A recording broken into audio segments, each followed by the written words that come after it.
মাছে ভাতে বাঙালির পাতে যখন গরম গরম ভাতের সঙ্গে পড়ে গরম গরম সর্ষে বাটা দিয়ে পার্শে মাছের ঝাল, তখন কিন্তু আর মনে হয় না কোনো দিকে তাকানোর প্রয়োজন পড়ে। প্রত্যেককে জানাচ্ছি ওয়েলকাম, আমি সুদেশনা ঘাটাক্স কিচেনে। চলো আজকে দেখে নেওয়া যাক পার্শে মাছের সর্ষে বাটা দিয়ে তেল ঝালের এই দারুণ টেস্টি রেসিপিটা। প্রথমেই নিয়ে নিয়েছি মিডিয়াম সাইজের পার্শে মাছ। পার্শে মাছগুলোর পেটে বেশ ভালো ডিম হয়েছে। এগুলোকে প্রথমেই একটু নুন আর হলুদ মাখিয়ে রাঙিয়ে নেব। নুনটা প্রথমেই কিন্তু অনেকটা দেব না, যতটা মাছে প্রয়োজন ততটুকুই দেব, কেন কি পরে আরও দুটো জায়গায় আমাদেরকে নুনটা ব্যবহার করতে হবে। তো এবার এখানে আমি রেডিমেড বাজার থেকে কেনা সর্ষে গুঁড়ো নিয়েছি, যেটা কিনা হালকা ঈষদ উষ্ণ গরম জলের মধ্যে 2 চামচ গুলে নিলাম, আর এর মধ্যেই মিলিয়ে দেব 1 চিমটি নুন। যেটা আগেই বললাম যে মাছে অতিরিক্ত লবণ মাখবো না, সেটার কারণটা কিন্তু এটাই। আরও 1-2 জায়গায় আমাদের নুন কিন্তু দিতে হবে। তো এখানে দেখো কড়াইতে আমি বেশ ভালো মতন তেল গরম করে নিয়ে 2 থেকে 3টে ব্যাচে মাছগুলোকে ভেজে নেব। আমি একসাথে অনেকগুলো মাছ সচরাচর ভাজতে পছন্দ করি না, তো এটাকে হালকা একটু ব্রাউন করে ভেজে উঠিয়ে নিচ্ছি। সাধারণত পার্শে মাছে ডিম আর তেল হয়ে গেলে স্বাদটা নাকি একটু কমে যায়, তবে আজকের এই পার্শে মাছটার কিন্তু টেস্ট খুব ভালো ছিল।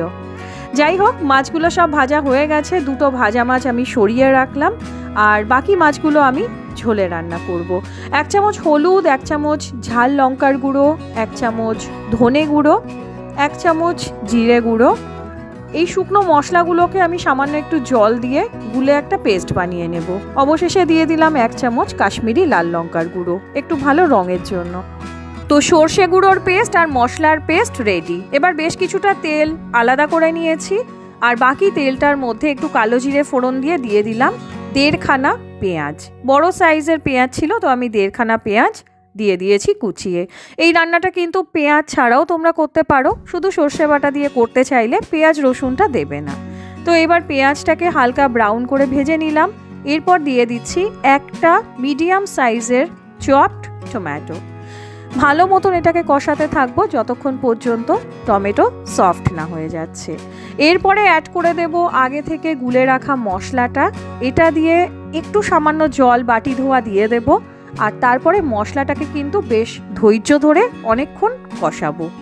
এবার দিয়ে দিলাম কষানোর পরে সর্ষে বাটার যে পেস্টটা বানিয়ে রেখেছিলাম সেটা। সামান্য একটু জল দিয়ে অল্প একটু নেড়েই আরও একটু জলের মধ্যে মিশিয়ে দিলাম 1.5 কাপের মতন, যতটা আমার ঝোল চাই ততটা। তো এবার এর মধ্যে 4টে কাঁচা লঙ্কা দিয়ে ভাজা মাছগুলো দিয়ে দিলাম, আর 1 থেকে 1.5 মিনিট মতন আমি ফুটিয়েছিলাম, যেহেতু পার্শে মাছটা এমনিতেই খুব নরম মাছ হয় সেজন্য। ব্যাস, তারপরে আর কি, এটাকে নামিয়ে নিলাম একটা সার্ভিং বোলের মধ্যে, আর ওপর থেকে ছড়িয়ে দিয়েছিলাম বেশ কিছুটা কুচনো ধনেপাতা। পুরোপুরি অপশনাল, তবে যেহেতু এখন শীতকাল বেশ ভালো ধনেপাতা কিন্তু পাওয়াই যাচ্ছে, একটু দিলে স্বাদটা ভালোই হয়। তো ব্যাস, এবার একটা সার্ভিং বলে এগুলোকে আমি তুলে নিলাম, আর গরম গরম ভাতের সঙ্গে এবার একটা মাছ একটু টেস্ট না করলেই নয়। এমনিতেই এই পার্শে মাছ আমার ভীষণ প্রিয়, আর তার উপরে পেটে ডিম হয়েছে, তো আমি তো চোখ ফেরাতে পারছি না। সত্যি কথা বলতে রান্নাটা কিন্তু বেশ ভালো হয়েছে। তোমরা কিভাবে পার্শে মাছ বানাও জানিও।